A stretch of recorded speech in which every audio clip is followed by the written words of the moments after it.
خوش آمدید۔ آج کے اس خاص اور دلچسپ تجزیے میں ہم ایک ایسے نام پر بات کرنے والے ہیں جسے سائنس اور جدت کا دوسرا نام کہا جائے تو بالکل غلط نہیں ہوگا۔ جی ہاں، نکولا ٹیسلا۔ لیکن آج ہم ان کی ان مشہور کامیابیوں کا ذکر نہیں کریں گے جو ہم سب جانتے ہیں، بلکہ ہم ان کے سب سے بڑے، سب سے پرعظیم اور بدقسمتی سے سب سے ناکام منصوبے یعنی وارڈن کلف ٹاور کی گہرائی میں جائیں گے۔ یہ کہانی تو بالکل اس یونانی کردار آئیکرس کی لگتی ہے جس نے اتنی اونچی اڑان بھری کہ سورج کی گرمی سے اس کے پر ہی پگھل گئے۔ تو یہ دیکھنا بہت دلچسپ ہوگا کہ ٹیسلا کی یہ اڑان کیا تھی اور وہ آخر زمین پر کیوں آ گرے۔ آئیے مل کر اس کا جائزہ لیتے ہیں۔ ذرا ایک لمحے کے لیے تصور کرتے ہیں، ہم دنیا کے کسی بھی کونے میں موجود ہیں اور ہمیں بجلی کے لیے کسی تار یا کھمبے کی ضرورت ہی نہیں پڑ رہی۔ کیا ایسا ہو سکتا ہے کہ زمین اور فضا کا استعمال کرتے ہوئے ہائی وولٹیج ٹاورز کا ایک ایسا عالمی نیٹ ورک بنا دیا جائے جو ہر جگہ، جی ہاں بالکل ہر جگہ، لامحدود بجلی فراہم کر سکیں؟ سننے میں کسی سائنس فکشن فلم کا سین لگتا ہے نا، لیکن 20ویں صدی کے آغاز میں نکولا ٹیسلا کے ذہن پر بالکل یہی سوال سوار تھا، اور وہ 100% یقین رکھتے تھے کہ ایسا بالکل ممکن ہے۔ تو آج کے اس تجزیے کو ہم 5 حصوں میں تقسیم کر رہے ہیں۔ سب سے پہلے ہم اس وائرلیس دنیا کے خواب کو سمجھیں گے، پھر کولوراڈو سپرنگز میں ہونے والے ان کے ابتدائی تجربات کا ذکر آئے گا، اس کے بعد وارڈن کلف ٹاور اور جے پی مورگن کی انویسٹمنٹ پر بات ہوگی۔ چوتھے حصے میں ہم دیکھیں گے کہ اس ناکامی کے پیچھے اصل فزکس کیا تھی، اور آخر میں اس منصوبے سے جڑی دیو مالائی کہانیوں، حقیقت اور ٹیسلا کے اصل ورثے پر نظر ڈالیں گے۔ چلیں سب سے پہلے اس عظیم وائرلیس دنیا کے خواب کی طرف چلتے ہیں۔ یہ بات اہم ہے کہ ٹیسلا اس وقت کوئی عام انسان نہیں تھے۔ وہ آلٹرنیٹنگ کرنٹ یعنی اے سی ٹیکنالوجی متعارف کروا کر تھامس ایڈیسن جیسے نامور موجد کو شکست دے چکے تھے۔ ان کا عزم اور سوچنے کا انداز عام روایتی سوچ سے بہت بڑا تھا۔ اس دور کا جو روایتی پاور گرڈ تھا وہ مہنگی تاروں، بڑے بڑے کھمبوں اور پاور اسٹیشنز پر چلتا تھا، لیکن ٹیسلا کا زاویہ ہی بالکل الگ تھا۔ ان کا خیال تھا کہ ہماری یہ زمین بذات خود ایک بہت بڑا کنڈکٹر ہے، اور فضا کی جو بالائی تہہ ہے وہ بجلی کی ترسیل میں ایک زبردست راستہ بن سکتی ہے۔ ان کا ویژن بس یہ تھا کہ پاور پلانٹس کو زمین کے قدرتی برقی بہاؤ کے ساتھ جوڑ دیا جائے اور پھر پوری دنیا میں توانائی پمپ کی جائے۔ اب آتے ہیں اس سفر کے دوسرے حصے کی طرف، یعنی کولوراڈو سپرنگز میں ہونے والے ان کے تجربات۔ اپنے اس خواب کو سچ کرنے کے لیے ٹیسلا نے 1899 میں کولوراڈو سپرنگز میں ایک عارضی لیب بنائی۔ وہاں انہوں نے ایک 142 فٹ لمبا ماسٹ کھڑا کیا جس کا مقصد تھا انسان ساختہ آسمانی بجلی پیدا کرنا۔ ان کے ارادے کتنے عظیم اور یوں کہہ لیں کہ تھیٹرکل تھے، اس کا اندازہ ان کے اپنے الفاظ سے ہوتا ہے۔ انہوں نے کہا تھا کہ اس مشین کے لیے زمین پر گرفت مضبوط کرنا بہت ضروری ہے تاکہ اس پوری دنیا کو جھنجھوڑا جا سکے۔ یہ بڑی حیران کی بات ہے کہ وہ مانتے تھے کہ ایک خاص فریکوینسی کے ذریعے پوری زمین کو ایسے گونجنے پر مجبور کیا جا سکتا ہے جیسے کوئی گھنٹی بجتی ہے، اور اس طرح توانائی دنیا کے کسی بھی کونے میں وصول کی جا سکتی ہے۔ لیکن یہاں ایک بہت اہم نکتہ ہے۔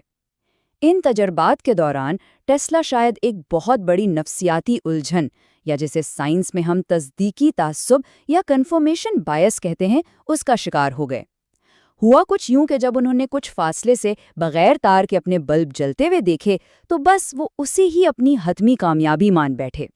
دراصل بدقسمتی سے انہوں نے اس بات کو بالکل نظر انداز کر دیا کہ ان کے اس تجربے نے مقامی پاور گرڈ پر اتنا زیادہ بوجھ ڈال دیا تھا کہ پورا جنریٹر ہی جواب دے گیا اور شہر کے بتیاں بجھ گئی تھیں۔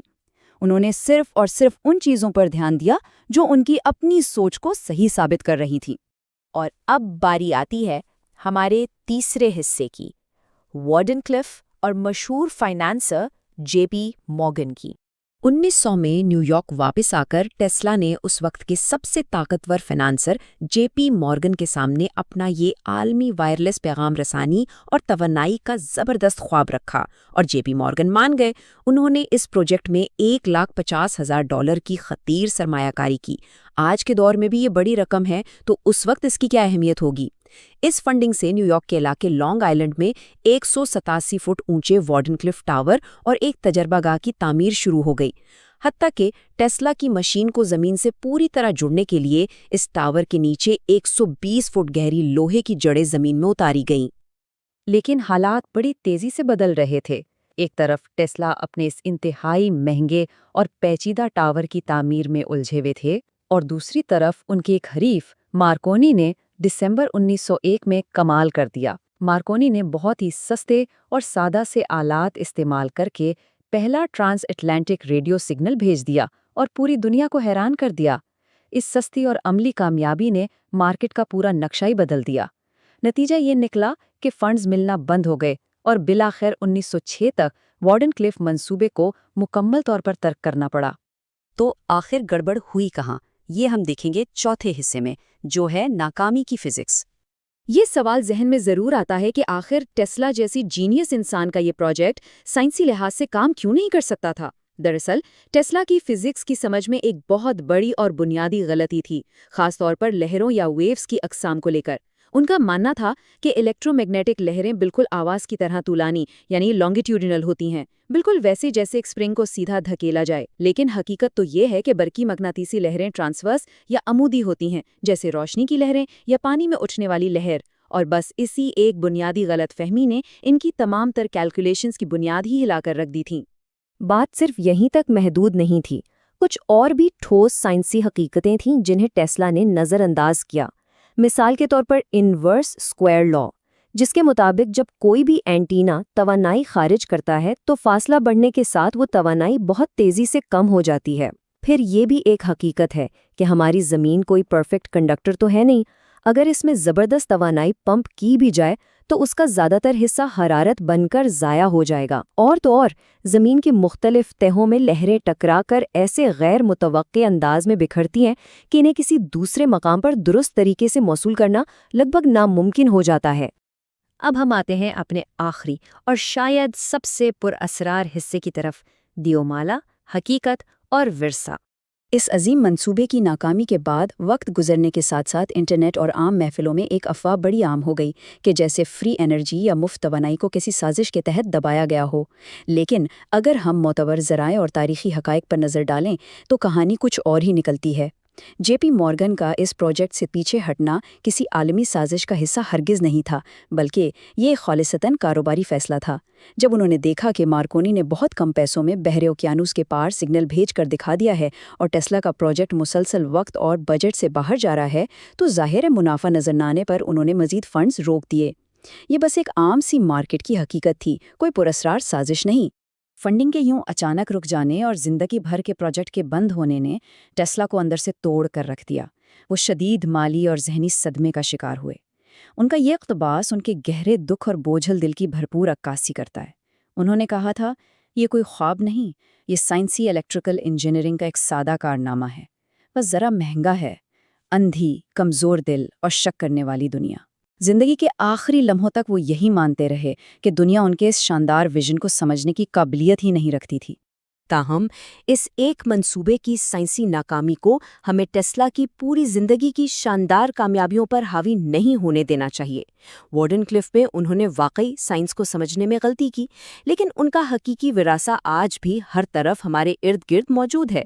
ہمارا پورا الیکٹریکل گرڈ جس اے سی پاور سسٹم پر چلتا ہے، ہماری فیکٹریوں اور گھروں میں استعمال ہونے والی برش لیس اے سی موٹر، ریڈیو ٹرانسمیٹر کی بنیادیں، اور تو اور دہائیوں پہلے ریڈار اور جدید ورٹیکل ٹیک آف طیاروں کا تصور پیش کرنا، یہ وہ شاندار کارنامے ہیں جنہوں نے آج کی جدید دنیا کی بنیاد رکھی۔ تو اس ساری بحث اور حقائق کو جاننے کے بعد آخر میں ایک بہت ہی گہرا سوال ابھرتا ہے، ایک عظیم دور اندیش مفکر کی ذہانت اور ایک سائنسی بے وقوفی کے درمیان آخر لکیر کہاں کھینچی جاتی ہے؟ ٹیسلا کے تخیل کی واقعی کوئی حد نہیں تھی، اور اسی زبردست تخیل نے دنیا کو حیران کن ایجادات بھی دی اور وارڈن کلف جیسی دل دہلا دینے والی ناکامی سے بھی دوچار کیا۔ جب تخیل حقائق اور فطرت کے کڑے قانون سے ٹکراتا ہے تو بڑے سے بڑے خواب بھی بکھر سکتے ہیں۔ یہ پورا تجزیہ ہمیں یہ سوچنے پر مجبور کرتا ہے کہ ترقی کے لیے بڑے خواب دیکھنا تو بہت ضروری ہے، لیکن ان خوابوں کا حقیقت کی ٹھوس زمین پر کھڑا ہونا بھی اتنا ہی لازمی ہے۔ یہ ایک ایسا سوال ہے جس پر غور کرنا بنتا ہے، اور یقیناً یہ تجسس ہمیں مزید حقائق جاننے کی طرف لے جاتا ہے۔